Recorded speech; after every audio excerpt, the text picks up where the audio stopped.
오늘은 룻기 강의 11번째 시간으로 본문은 룻기 4장 1절에서 6절입니다. 4장 1절에서 6절 제가 봉독하겠습니다. 보아스가 성문으로 올라가서 거기 앉아있더니 마침 보아스가 말하던 기업 물을 자가 지나가는지라. 보아스가 그에게 이르되 아무개여 이리로 와서 앉으라 하니 그가 와서 앉으매 보아스가 그 성읍 장로 10명을 청하여 이르되 당신들은 저기 앉으라 하니 그들이 앉으매 보아스가 그 기업 물을 자에게 이르되 모압 지방에서 돌아온 나오미가 우리 형제 엘리멜렉의 소유지를 팔려 함으로 내가 여기 앉은 아들 이들과 내 백성의 장로들 앞에서 그것을 사라고 내게 말하여 알게 하려 하였노라. 만일 내가 물으려면 물으려느니와 만일 내가 물으지 아니하려거든 내게 고하여 알게 하라. 내 다음은 나요 그 외에는 물을 자가 없느니라 하니 그가 이르되 내가 물으리라 하는지라. 보아스가 이르되 내가 나오미의 손에서 그 밭을 사는 날에 곧 죽은 자의 아내 모압 여인 룻에게서 사서 그 죽은 자의 기업을 그의 이름으로 세워야 할지니라 하니 그 기업 물을 자가 이르되 나는 내 기업에 손해가 있을까 하여 나를 위하여 물으지 못하노니 내가 물을 것을 내가 물으라. 나는 물으지 못하겠노라 하는지라. 보아스는 룻의 고혈을 흔쾌히 받아들였지만 1차 고혈이 아니었습니다. 그래서 만약 그 고혈에게 기업을 물을 의사가 없으면 자신이 그렇게 해주겠다고 약속했습니다. 본문은 그 약속대로 날이 새자 보아스가 곧바로 베들레헴 성문으로 올라가서 1차 고혈을 만나서 10명의 장로들을 증인으로 세우고 단판을 짓는 내용입니다. 그 고혈은 처음에는 나오미의 기업을 물으겠다고 승낙했다가 보아스에게서 엘리멜렉의 이름으로 기업을 일으켜야 한다는, 즉 룻과의 계대 결혼 의무에 대한 설명을 듣자 그 의사를 번복했습니다. 그 고혈에게 이 두 제도가 각기 어떤 영향을 끼쳤기에 하나님이 자기에게 맡긴 신성한 임무를 예면했는지 궁금해집니다. 오늘날 우리도 종종 하나님을 따르려고 결심했다가 중도에 포기하는 경우가 있습니다. 그가 왜 그렇게 했는지 구체적으로 잘 따져서 우리의 신앙생활에 반영해야 할 것입니다. 그의 잘못이 무엇인지 따져보기 전에 본문의 성경 해석상의 어려운 문제 하나부터 해결해야 됩니다. 지금까지 강해를 통해서 나오미는 빈털터리 가부가 되어서 낀 일을 걱정할 처지가 되었다고 설명드렸습니다. 그런데 오늘 본문 3절 후반부는 나오미가 우리 형제 엘리멜렉의 소유지를 팔려 함으로라고 말합니다. 그럼 완전한 거지가 아니고 얼마인지는 모르지만 토지를 소유하고 있었다는 뜻입니다. 그럼 원문은 두 가지 해석이 가능하고 실제로 그렇게 번역하고 있습니다. 팔려함으로의 원문 시제가 완료형이라서 영어 킹 제임스 버전 역본을 비롯해서 일부 역본들은 팔았다, sold라고 번역하고 있습니다. 소유권이 나오미에게서 이미 다른 이로 넘어갔다는 뜻입니다. 한글 개역 성경은 나오미가 우리 형제 엘리멜렉의 소유지를 관할함으로라고 번역했습니다. 원래 엘리멜렉의 기업이므로 나오미에게 물을 권리가 있다는 의미가 내포된 것입니다. 그런데 히브리어 완료형은 미래에 완료될 것이 확실한 약속이나 자신의 결단 등의 의미도 있습니다. 그래서 개정개역 같은 방금 읽어드린 그런 최근의 번역본들은 나오미가 마치 이제 팔기로 결정했다는 뜻으로 번역하고 있습니다. 이 두 번역 중에 저는 전체 문맥을 따져서 이전에 이미 팔았다는 쪽이 더 타당하다고 보는 것입니다. 그 이유는 우선 룻기 1장 21절에 나오미가 모압에서 베들레헴으로 돌아올 때 내가 풍족하게 나갔더니 여호와께서 내게 비어 돌아오게 하셨느니라고 고향 사람들에게 고백했기 때문입니다. 실제로 마침 풍년이 들었다는 소식을 듣고 고향으로 돌아와서는 곧바로 룻이 이삭을 주우러 나가야만 했습니다. 당장의 끼니부터 해결해야만 하는 처지임을 뜻합니다. 만약 엘리멜렉의 소유지가 고향 땅에 계속 남아 있었다면은 예수님의 비유에도 등장하는 부재지주이므로 누군가에게 관리를 맡기고 품꾼들을 두었을 것입니다. 그럼 구태여 룻이 이삭을 주우러 나갈 필요가 없습니다. 물론 지난 10년 동안에 아무도 관리하지 않아서 항무지로 바뀌었을 가능성이 전혀 없는 것은 아닙니다. 그리고 나오미가 엘리멜렉의 이름으로 기업을 갖고 있었다면은 고엘로서는 구태여 그것을 돈을 주고 따로 살 필요 없이 나오미나 룻과 계대 결혼만 하면 됩니다.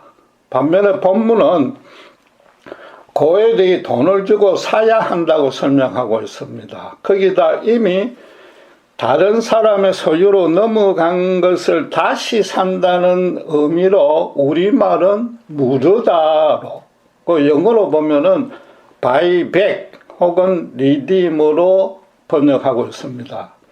물론 나오미가 소유하고 있지만 가부 둘이서 그 땅을 도저히 관리할 수 없는 데다가 당장의 생활비를 조달하기 위해서 팔려고 했을 수도 있습니다. 그럴 때는 고엘이 그것을 살 수 있는 최고 우선권을 가집니다. 그런데 고엘이 있는 줄 몰랐거나 값이 맞지 않으면 더 좋은 가격을 주는 다른 사람에게 팔아버릴 수도 있습니다. 율법에 따르면 50년마다 돌아오는 희년에는 다른 가문에게 넘어가서도 반드시 무상으로 원래 주인이 돌려받을 수 있기 때문입니다. 문제는 5절에 나오미의 손에서 그 밭을 사는 날에 곧 죽은 자의 아내 모압 여인 룻에게서 샀으라고 보아스가 그 땅의 판매자를 나오미와 룻인 것처럼 설명하고 있다는 겁니다. 거기다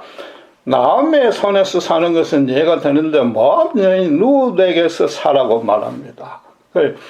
이스라엘의 기업은 반드시 아들 자식이 유산으로 물려받습니다. 아들 자식이 없을 때는 민수기 36장에 일시적으로 그 슬로보아스의 딸에게 상속해도 된다는 외적인 규정은 생겼지만은 여전히 자기 가문의 남자와만 기록하도록 해서 그 이름으로 기업이 이어지도록 했습니다.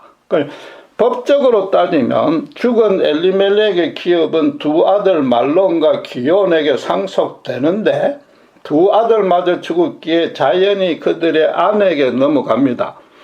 그런데 기온의 아내 오르바는 모압 땅에 남았기 때문에 말론의 아내 룻에게로 넘어갑니다. 그럼 고향 땅에 엘리멜렉의 땅이 남아 있었다면은 나오미가 아니라 사실상 룻의 소유가 됩니다. 땅이 이미 다른 가문에 넘어갔다 해도 그것을 물려받아서 가문을 이어갈 권리와 책임도 룻에게 있습니다.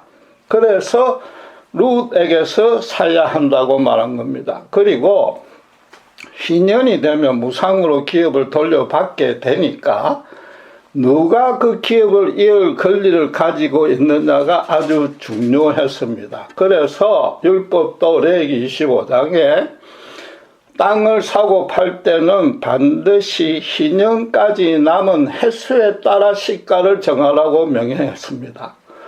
남은 횟수와 그 땅에서 매년 평균적으로 수확할 곡식이나 과일의 양을 곱하면 그 땅의 가격이 됩니다. 예컨대 희년까지 3년밖에 안 남았으면 3년 추수분만 돈으로 쳐주면 되므로 30년 남았을 때의 가격의 10분의 1이 됩니다. 기업을 물을 건족에게 경제적 부담을 덜어주고 땅 투기를 막는 일석이조의 규정입니다.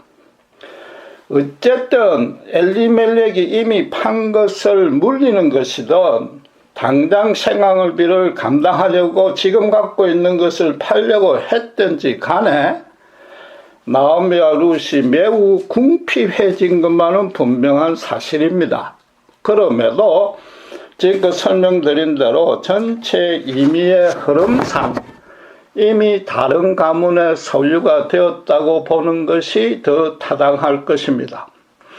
보아스가 이 문제를 명확하게 구별하지 않았고 성경도 보완해서 설명하지 않은 것은 당시의 베들레헴 사람들은 나오미의 형편을 잘 알고 있었기 때문일 것입니다. 이 고엘은 보아스로부터 친척 엘리멜렉의 기업을 살 수 있다는 말을 듣고는 아주 솔깃했습니다.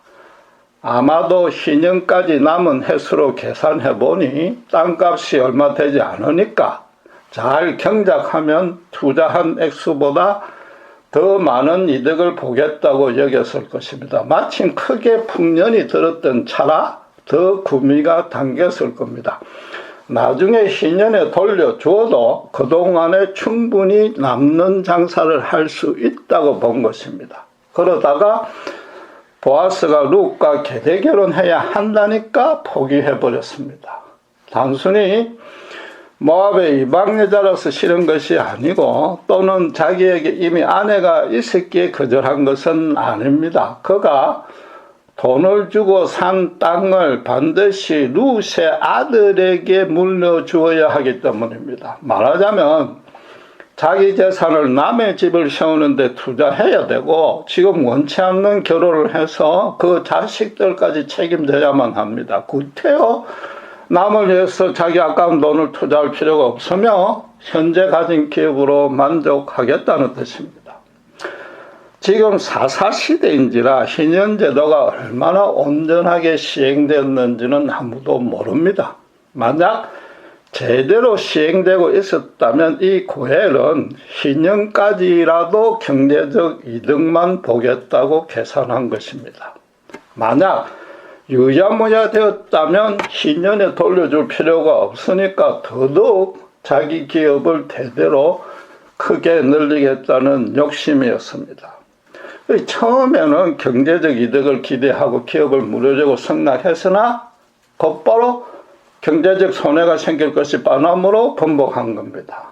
한마디로 돈만 주인으로 모시고 이 땅에서의 형통과 안락만을 구하는 자였습니다. 당장 눈앞에 보이는 현실적 유익에 따라서만 행동했습니다. 경제적 이해 타산을 따져서 사람들과 관계를 맺고 매사를 분별 판단하고 실천하는 자였습니다.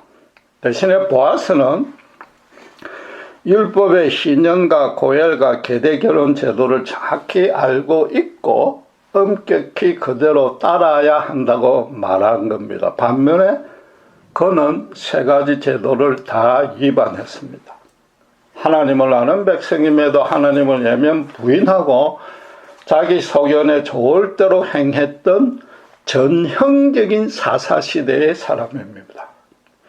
이 세 제도는 땅의 소유권이 개인이 아니라 하나님에게만 속한다는 진리에 근거한 겁니다.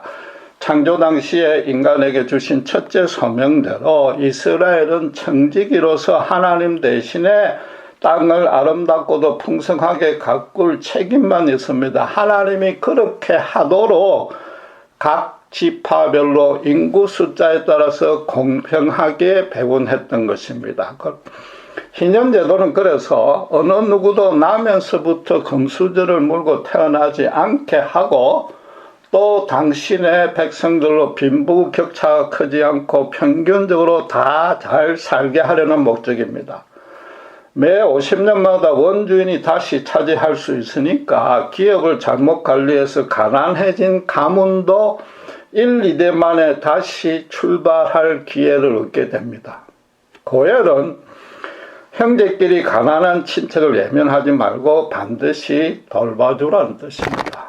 계대결혼은 그 고엘 제도의 부수 실천 방안으로 재산과 자식이 없이 남편이 죽은 가부로 인해서 그 기업의 대가 끊어지지 않게 하고 가부의 여생도 보존해 주는 겁니다. 그런데 이 고엘은 기업을 제일 먼저 매수할 수 있는 고엘 제도상의 특혜를 받는데도 가장 가까운 친척으로서 마땅히 감당해야 될 의무를 외면해 버렸습니다.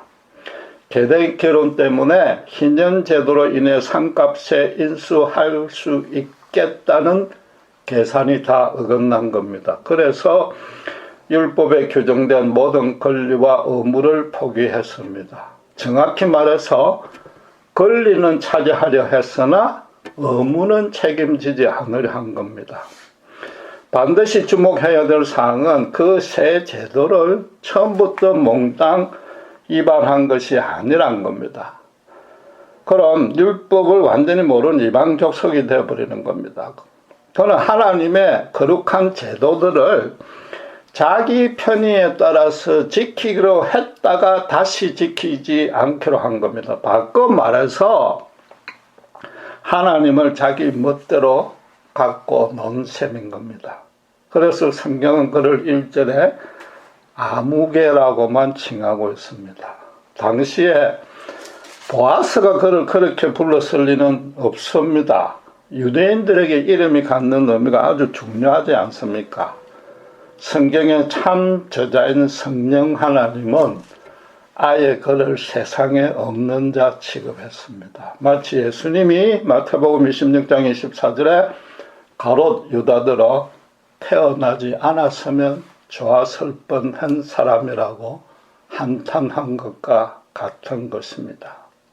그런데 여러분, 이 본문의 비급한 고엘의 이야기가 뭔가 익숙한 느낌이 들지 않습니까?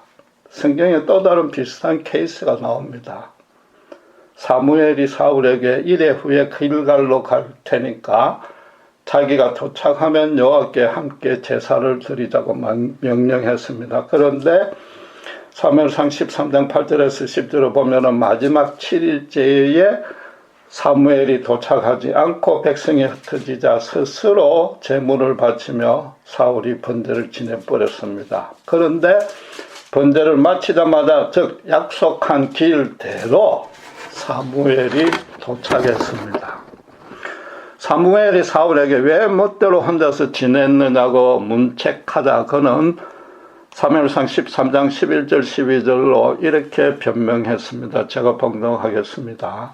백성은 내게서 흩어지고 당신은 정한 날에 오지 아니하고 블레셋 사람은 믹마스에 모였음을 내가 보았으므로 이에 내가 이르기를 블레셋 사람들이 나를 치러 길갈로 내려오겠거늘 내가 여호와께 은혜를 간구하지 못하였다 하고 부득이하여 번제를 드렸나이다. 그렇습니다.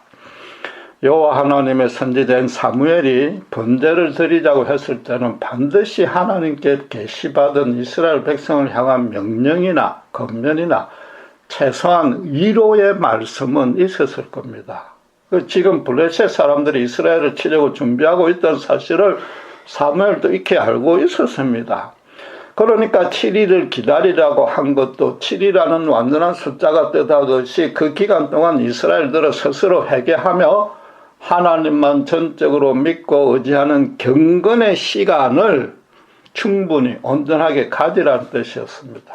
사무엘도 그동안 따로 이스라엘의 영적 부흥과 전쟁 승리를 위해서 회개와 기도의 시간을 가졌을 것입니다. 그리고 정확히 해가 지기 전에 7일이 다 차는 시간 안에 도착했습니다. 만약 사무엘이 도착하지 않았다면 사울 혼자 번제를 지낼 수밖에 없었을 것이며 그때는 사무엘은 물론이고 하나님도 아무 문제 삼지 않았을 것입니다. 그러나 사울은 마지막 그 한두 시간을 못 기다린 겁니다. 그 이유는 너무 간단합니다. 그는 번제를 지내기만 하면 하나님이 이 전투의 승리를 보장해 주리라고 쉽게 생각한 겁니다. 잘 아시는 그 아리바바 도적의 얘기에서 40인의 도적들이 숨겨놓은 동굴 문을 아리바바가 알려라 참깨라는 주문만 외쳐도 열린 것과 같은 셈입니다. 알리바바는 보물의 주인도 아니고 동물과는 아무 상관이 없는데 그 주문이 모든 일을 당했습니다.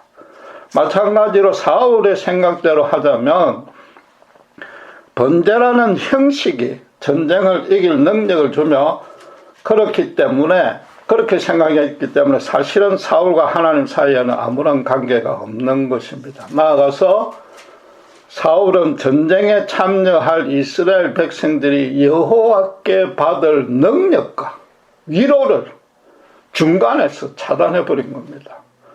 사울의 변명을 보면 하나에서 10까지 전부 내라는 주어로 계속 말하듯이 자기 안위만 문제 삼았습니다.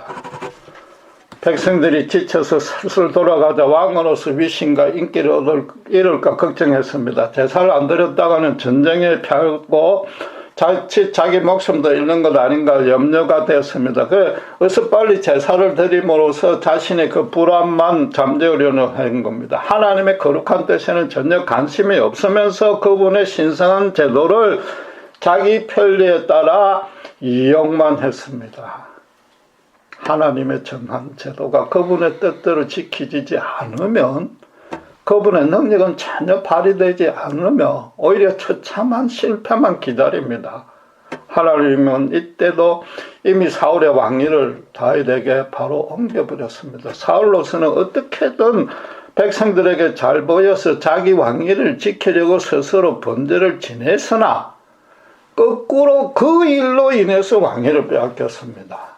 지금 고엘이 자기 이해 타산만으로 하나님의 율법의 형식만 편리하게 이용하려다가 오히려 하나님의 관점에서 아무 이름도 없는 암흑으로 인생을 마친 것과 같습니다. 여러분 지금 단순히 이 고엘과 사울의 잘못을 탓하려는 뜻이 아닙니다. 솔직히 우리의 신앙 양상이 그들과 아주 비슷하지 않습니까? 우리는 성경의 진리를 잘 배워서 잘 알고 있습니다. 그런데 자기가 처한 상황에 따라서 어떤 것은 따르고 어떤 것은 따르지 않습니다. 그 심지어 따르고 있는 진리도 자기 생각과 고집에 따라서 수시로 편리하게 해석하고 적용하려 합니다. 당장 눈앞에 닥친 현실을 자기 이해 타산에만 맞춰서 판단, 결정, 시행하는 것은 불신자들이 사는 방식입니다. 그들이 믿을 것이라고는 자신의 지식, 경험, 능력, 자원뿐이므로 그럴 수밖에 없습니다. 그들에게는 주변의 부자나 권력자들의 줄을 잘 타는 것도 실력입니다. 하나님을 부인하고 대적하니까 처음부터 끝까지 자신이 자기 존재와 삶과 인생의 주인으로 행동합니다. 그 영원한 결말도 당연히 하나님과는 전혀 상관없는 처지가 되는 겁니다. 그런데도 하나님을 아는 신자가 이 고엘과 사울처럼 종교적 간섭과 의식을 자신의 이해 타산에만 맞춰서는 설령 아주 경건한 모습으로 지켜도 아무 의미가 없습니다. 하나님의 뜻과는 무관하게 행했으니 그분을 전혀 의식하지 않은 겁니다. 종교 행위를 했다고 하나님의 뜻을 실현하는 것이라고 착각한 겁니다. 하나님과 아무런 관계도 없다면 아무 능력도 은혜도 받지 못할 것은 너무나 당연한 결과입니다. 믿음이라는 것은 이 사울과 정반대로 행하는 겁니다. 하나님의 말씀을 대언한 사무엘 선지자를 온전히 믿고 의지해야 됩니다. 비록 현실 상황이 어려워도 끝까지 하나님만을 소망해야 됩니다. 현실 상황보다 더 크시고 그 배후에서 그 모든 상황을 처음부터 끝까지 주관하시는 하나님을 확신한다면은 아무리 당장에 고달파도 그분의 구원과 영광을 소망하며 끝까지 견딜 수 있는 겁니다. 바꿔 말해서 범사에 자신의 이해타산에 좌우되지 않는 것이 믿음입니다. 자신의 유익과 형통은 하나님께 온전히 맡겨 놓았으니까 그분이 형통케 하든 궁핍케 하든 그분의 소관상이 됩니다. 궁핍케 되어도 반드시 그분만의 뜻이 있고 또 현실적인 궁핍과는 비교도 안 되는 영적인 축복을 넘치도록 부어주십니다. 그래서 신자는 모든 일을 분별, 선택, 판단, 결정, 시행함에 있어서 하나님을 첫 순위로 올리고 실제로 그렇게 살고 있는 자입니다. 나오미의 기업을 물리고 룻과 결혼하는 일은 율법의 희년제도, 고혈제도, 계대결혼 세 제도의 규정은 물론이고 그 안에 담긴 하나님의 뜻을 온전히 실현한 겁니다. 보아스도 기업 무르기를 거절한 아무개와 현실적으로는 똑같은 상황입니다. 똑같이 자기 손해를 각오해야 됩니다. 그러나 그는 그것을 절대로 손해라고 여기지 않았습니다. 율법에 구현된 하나님의 거룩한 뜻을 온전히 받아들였기 때문입니다. 여러분, 보아스는 성경적으로 알다시피 예수님을 예표하는 인물입니다. 단순히 예수님의 조상이 되었기 때문이 아니라 나오미와 룻에게 보여준 인애가, 헤세드가 예수님이 바로 제만은 우리에게 보여준 것과 동일하기 때문입니다.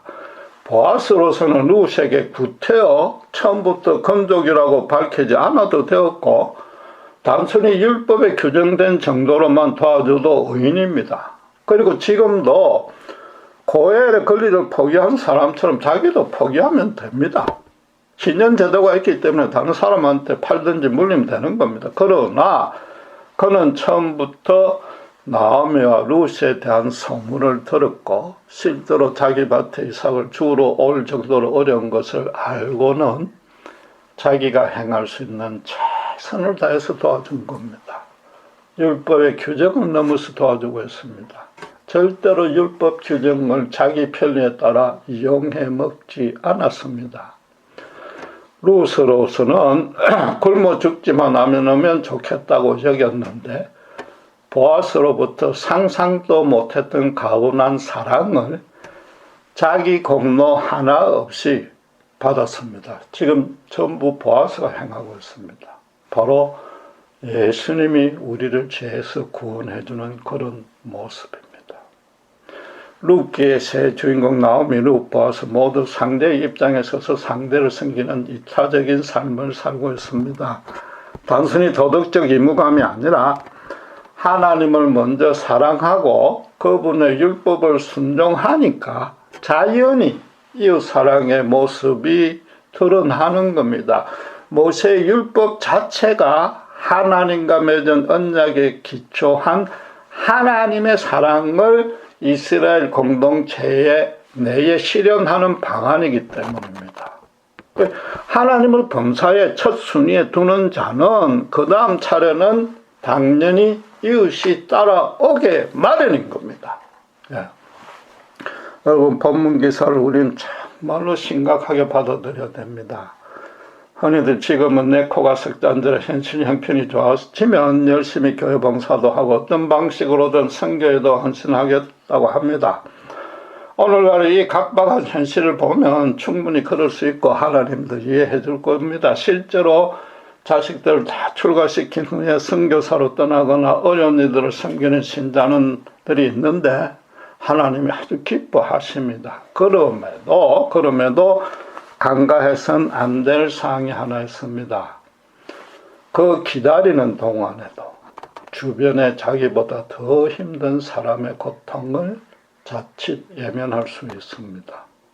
영적으로 너무 피폐해진 사람을 십자가 복음으로 살릴 수 있는데도 제대로 전하지 못해 패망케 만드는 경우가 알게 모르게 생길 수 있습니다. 그 전에 자기부터 무슨 일이 생길지 아무도 모릅니다. 그래서 믿음이란 건 지금 현재 자신이 어떤 위치와 상황에 있든 자신이 하는 일을 통해서 예수 그리스도의 이름만 높이는 겁니다. 시간, 공간은 물론이고 사건과 여건에 따라서 뒤로 미루는 것은 순종이 아닙니다. 순종과 거리가 멀다는 것은 엄밀히 말해서 그 믿음에 큰 하자가 있다는 겁니다. 그보다 더 큰 문제는 지금은 현실이 어려우니까 어쩔 수 없이 세속과 타협하며 적당히 살다가 나중에 형편이 나아지면 거룩하게 살겠다는 신자들이 꽤 많다는 겁니다. 그럼 그 신앙의 첫째 목적이 주님을 따라가는 거룩한 삶이 아니라 현실 문제 해결입니다. 하나님 대신에 돈을 주인으로 삼는 것이므로 아무리 교회에 성실히 출석해도 신자가 아닙니다. 하나님과 돈을 동시에 둘로 주인으로 삼는 것도 아니고 돈이 주인이고 하나님은 그 주인을 보필하는 종에 불과하는 겁니다. 물론 가끔 현실이 너무 어려운 것은 사실입니다. 모든 되어져가는 상황들이 나를 침몰시키려 합니다. 하나님께 간절히 기도했는데도 계속 침묵이 아니면 하는 것 같고 더 심한 고난이 겹칩니다. 교회에서 향하는 금식기도, 작정기도, 새벽재단 쌓기 등등 모두에 열심히 참석해봐도 별로 진척이 없습니다. 그런 종교적 형식이 권능을 발휘하는 것이 아니고 처음부터 끝까지 마음의 중심이 하나님의 선하신 처분만을 진심으로 겸손하게 소망해야 합니다. 하나님을 주인으로 모신다는 것은 그분의 뜻이라면 자기 생명까지 내려놓는 겁니다. 믿음의 조상 아브라함이 얼마나 많은 실수를 저질렀습니까? 우리하고 똑같습니다. 그러나 그의 믿음의 조상이 되는 그 결국은 자기 생명보다 더 귀한 백세의 자기 몸에서 낳은 이 아들 이삭까지 하나님을 위해서 포기하는 그 자리였습니다. 그것도 스스로 자기 손으로 죽여야만 하는 모습이었습니다. 아들을 모리아산에 제물로 바치러 갈 때 그의 심정은 지금 우리가 겪는 현실적 고난과는 비교도 안 될 정도로 쓰라리고 고통스러웠을 것입니다. 그럼에도 그는 끝까지 하나님만 바랐더니 이미 그분께서 이삭과 자신을 대속할 어린 양 제물을 준비해 놓았습니다. 하나님은 그런 아브라함보다도 더 안타까운 심정으로 당신의 독생자 예수님을 십자가에 달려 죽게 했습니다. 실제로 예수님이 달린 골고다 언덕이 아브라함이 이삭을 드렸던 모리아산이었습니다. 하나님은 신자 한 사람 한 사람을 예수님의 생명과 맞바꾸어 살려주었습니다. 그 후로도 십자가와 똑같은 인애로 신자의 삶을 평생토록 붙들어 주십니다. 그런데 주님 뜻대로 다른 삶이 조금 힘들다고 아직도 목숨이 걸린 일도 아니고 주님은 당신 목숨까지 주셨는데도 왜 자꾸만 뒤로 미룰 수 있다는 말입니까? 네. 교회가 가르치는 종교의식만 신령하게 잘 따른다고 그게 믿음이 좋은 것이 결코 아닌 겁니다. 언제 어디서 누가 무슨 일을 해도 실제로 주님 말씀대로 살고 있어야 되고 그래서 예수님의 생명의 냄새를 피워야 합니다. 지금 보아스가 룻에게 예수님과 똑같은 역할을 막 다 준 것처럼 말입니다. 이 세대가 종말처럼 되어가는 유일한 이유는 인간 사회에 예수님의 십자가 사랑이 실현되지 않았습니다. 초대교회의 소수의 신자들이 순교하기까지 주님께 순종하고 거룩하게 살아갈 때에 타락의 도성 로마 제국이 조금씩 무너져 내렸습니다. 현 사태의 궁극적이고 유일한 해결책도 신자들이 그들처럼 작은 예수가 되는 길뿐입니다. 저를 비롯해서 우리 모두 정말로 솔직히 우리 자신의 삶을 되돌아봅시다.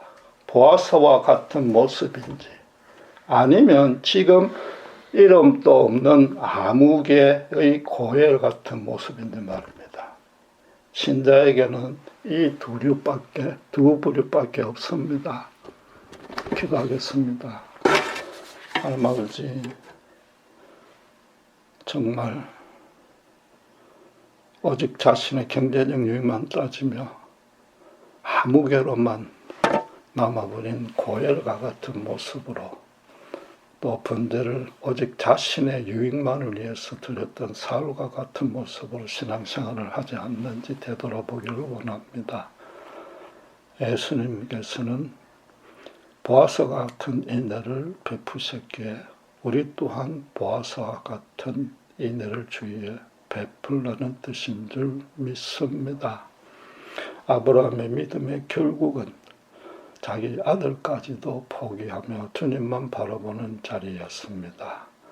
현실로 궁핍하든 풍요하든 그 모든 것은 하나님께 맡기고 하나님께서 우리에게 맡겨주신 소명에만 하나님을 제일 먼저 첫 자리에 두고 그래서 자연히 이웃도 진심으로 사랑할 수 있는 참된 신대의 자리에 설 수 있도록 우리를 인도해 주시고 채찍쳐 주시고 깨우쳐 주시고 성령님께서 인도해 주시옵소서.